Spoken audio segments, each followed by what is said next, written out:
Since I'm right-handed, I normally use the jig on the left side of the saw blade because that's just more comfortable for me. So you can see when I'm set up here on the left side of the blade, when I move the stock carriage toward the blade, the caliper spins clockwise. So I'll show you the setup here on the right, and how the only thing that's really different is that when you move the stock carriage toward the blade from this position, the caliper is going to spin counterclockwise.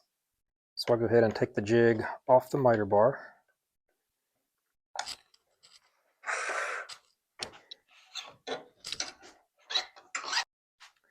Put the miter bar over here on the right slot. And this slot is just a little bit different. So I'm going to have to loosen the screws for the zero tolerance bar and get that reset to this miter slot. Okay. Jig over here. And since this miter slot is closer to the blade on this table saw, I'm going to end up having to use one of these off-center holes here on the left.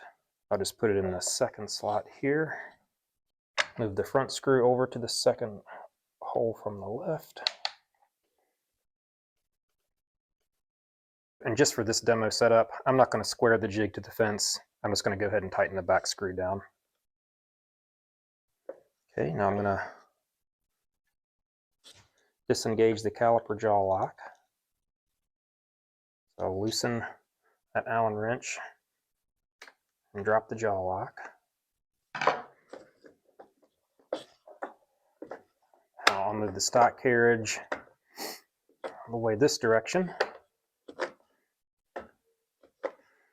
To where the end of the stock carriage is in the proximity of the blade.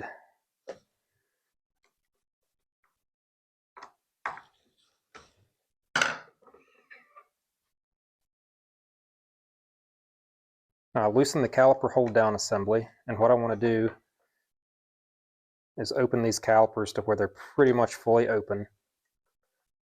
Now slide this to where it's roughly in line with the caliper jaw lock, and then go ahead and tighten the caliper hold down assembly back down to the stock carriage. And then reset our caliper jaw lock.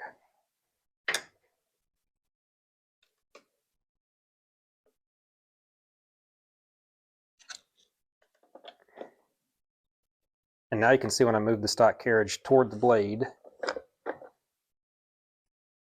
that the only thing that's different is that your caliper is just spinning the other direction.